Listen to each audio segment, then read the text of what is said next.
Hello, everyone. Today I'm talking about journaling, and I'll give you 6 powerful questions to help you solve a problem in your journal and ease the pain around it. My name is Deb, and welcome to Women Reinventing Midlife TV, where we aim to inspire women over 50 to thrive in a meaningful life that you deeply desire and deserve. In the work that I do, I coach people around their life, business, and career, and through midlife transition. And I spend a lot of time listening and using powerful questions to help people find their own innate answers, because we always have the answers that we need to our own problems. We just forget where to find the answers. Now, a lot of my clients have said to me over the years, what do I do when I have a problem? Who do I speak to? So I'm really fortunate to have a couple of really good friends that provide that confidential space, that are non-judgmental, and they don't give unwanted advice. I've also got a partner, and I also talk to a psychologist from time to time. But what I also love to do is to solve my own problems by writing in my journal. And it's something that I started to do a few years ago. And I find it very, very helpful in not just solving a problem, but also in releasing any emotional pain around it. Now, one of my clients, and in fact, a couple of my clients have said to me over the last couple of years that they don't know how to use a journal well, and how do you actually use a journal to solve a problem? And it's a really valid question, because if you don't know how to do this well, then it can be difficult to solve problems with your journal. So I created a class for it for my membership a couple of years ago. But today I'm going to give you six really powerful questions that I use personally, and I actually use in coaching sessions to help my clients find the answers that they're looking for, and to help me find the answers that I'm looking for if it's me that has the problem. But before we get into the questions, I want to talk a little bit about the journals that you use, because this is also a really powerful part of journaling. I used to use a little old notebook, and I didn't find it as helpful as the journals that I use now. And these are the journals that I use now. And these are 3 that I've got open at the moment, and I use them intuitively. They're not in any particular order. I just pick up the journal that feels right for me at the time.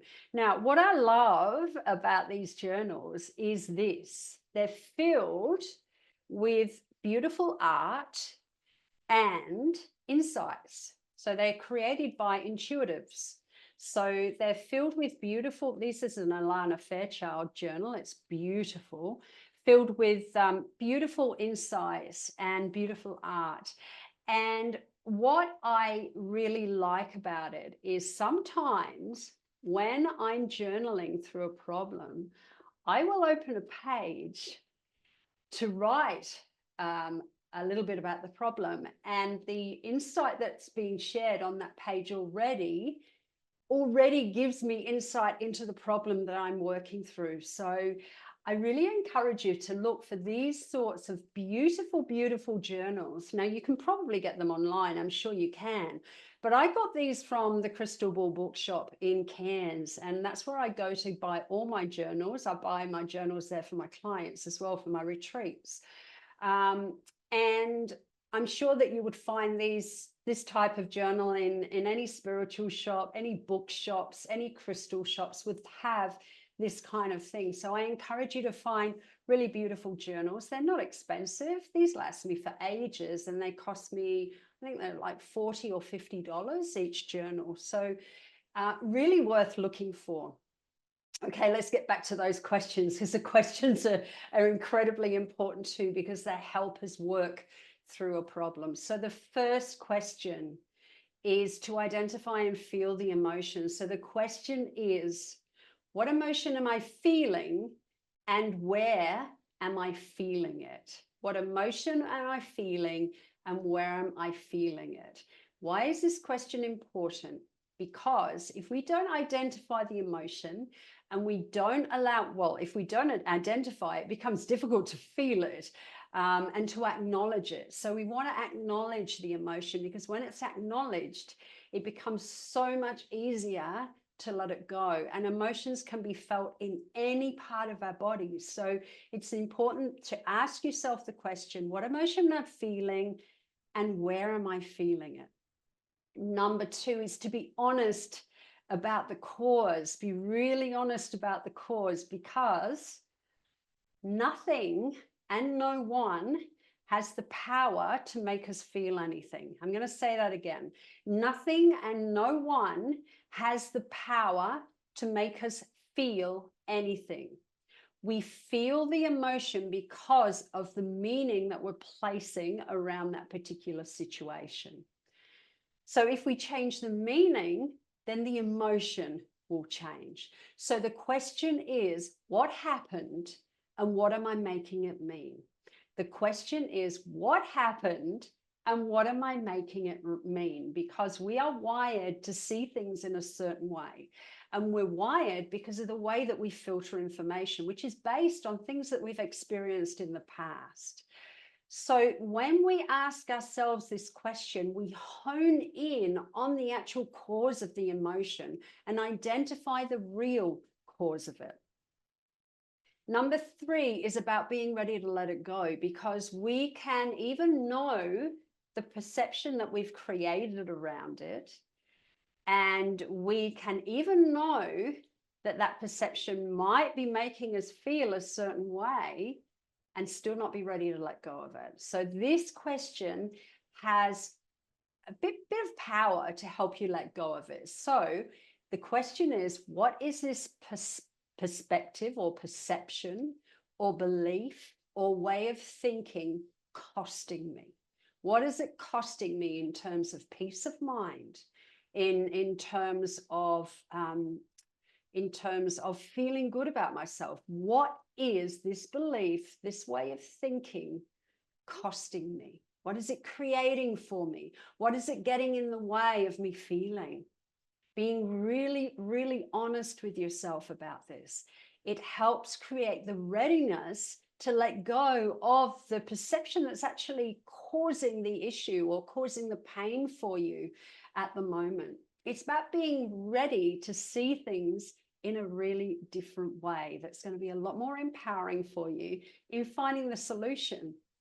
And number four is to change your viewpoint around the situation. The question is to actually change your viewpoint. So the question is really simple.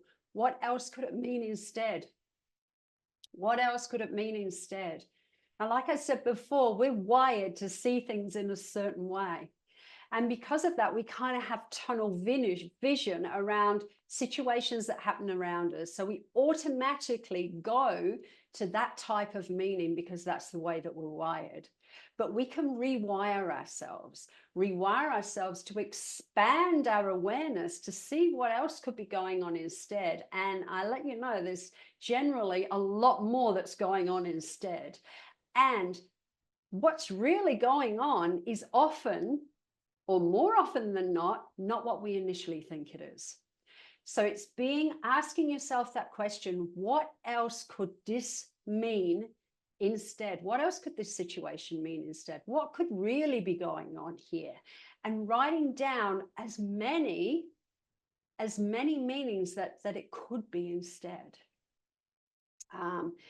And you'll be quite surprised that once you start writing, the amount of different perspectives is quite a lot. I know for me, I'll probably end up with about 5 or 6 different ways of looking at something. And what can actually happen here is when we become aware of all the other things that could be going on that we weren't aware of before, it changes the way that we feel. And quite often we find compassion where it wasn't there before, where we initially had hurt.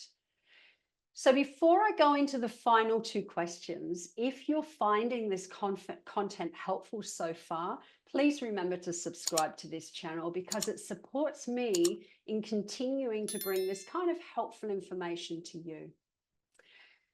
Okay, so the next part of this, or the 5th question is to actually check in with your feelings. How do I feel with these new perceptions or the perception that you're deciding to believe instead? How do I feel with this new perception? Remember, it is not the situation or the person or what you initially thought it was that creates the feeling. It's what you're actually thinking about it or what you're deciding to believe around it. So when we decide to change our belief around it, when we decide to change what we're seeing around it, then the feeling changes. And if the feeling doesn't change, then go back to question 4 and write some more options down, because there's going to be plenty more. And the final question, number 6, is then to choose how you're going to move forward, because the way you're going to move forward is quite possibly changed as well, or you're actually being able to see options of how to move forward now. So the question is now, how will I respond with this new perspective? And how will I resolve this situation now?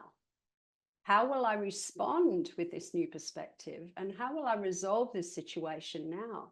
Because when we become willing to see things in a different way, then our feelings change, but also our behavior change, and the things that we're prepared to do change. So it's a really, really powerful process. And I have found, and my clients have found, that it helps them work through problems in a really methodical way, helps them let go of what isn't working for them and what's getting in the way. And it helps them deal with situations when they come up rather than festering on them and ruminating on them, as we generally tend to do. What is also important here is to continue writing as much as you need to. I sometimes will write for 3 or 4 pages on just one question. Because when we start writing, especially when we're writing by hand, then we get in touch with our more intuitive answers. So, and we're able to unearth more than we initially thought it was in the beginning. So I write as much as I need to, and I encourage you to write as much as you need to really, really process this problem well. Now, this is a process that I find helpful. It's a process that my clients find helpful, and I really sincerely hope that you find it helpful too. And if you do find it helpful, please remember to like this video, share the video, subscribe to this channel, and click the bell for notifications so you don't miss out on the next video coming out. Lots of love to you, and I'll look forward to connecting with you next time. Bye-bye.